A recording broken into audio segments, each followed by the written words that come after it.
If you are taking zinc every day to boost your immune system or testosterone, you need to watch this. Zinc is an essential mineral. Your body needs it to heal wounds, synthesize DNA, support testosterone production, and fight off viruses. Many people start taking zinc to stay healthy or avoid getting sick. But there is a hidden trap that most people fall into when they supplement with zinc long-term. By trying to improve your health, you may actually be creating a new deficiency that weakens your immune system instead of strengthening it. Here is the science, explained simply. Zinc does not work alone in the body. It has a delicate relationship with another essential mineral called copper. Think of zinc and copper as two passengers trying to get on the same bus through the same door. Inside your intestines, they compete for absorption using the same transport system, involving a protein called metallothionein. When you take high doses of zinc every single day, especially doses above 40 milligrams, your body prioritizes zinc and blocks copper from being absorbed. Over weeks or months, this can lead to a condition called zinc-induced copper deficiency. Why does this matter? Because copper is essential for your immune system. Your body needs it to produce white blood cells, especially neutrophils, which are your first line of defense against infections.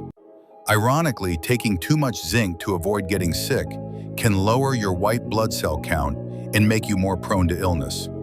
Copper is also required for iron transport and collagen formation.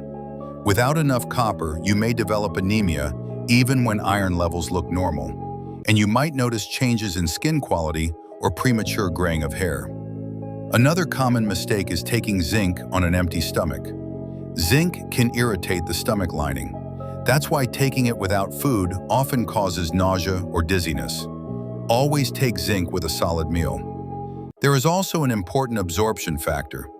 Getting zinc into your bloodstream is step 1. Getting it inside your cells is step 2. Zinc has difficulty crossing the cell membrane on its own. Certain compounds, like quercetin or EGCG from green tea, may help transport zinc into cells more efficiently.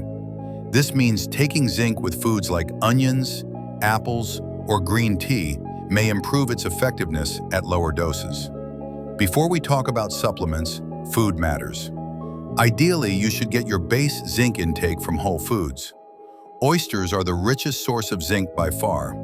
Red meat, especially beef and lamb, is also highly bioavailable. For plant-based options, pumpkin seeds, hemp seeds, and lentils contain zinc, although they are absorbed less efficiently. Whole foods help maintain a more natural balance with copper and reduce the risks of high-dose supplementation. So how do you supplement zinc safely? First, choose the right form. Avoid zinc oxide and zinc sulfate. They are poorly absorbed and more likely to cause stomach upset. Look for zinc picolinate, zinc bisglycinate, or zinc methionine. These forms are much better absorbed. Second, watch your dose. For most people, a daily dose between 15 and 30 milligrams is effective and safe without depleting copper.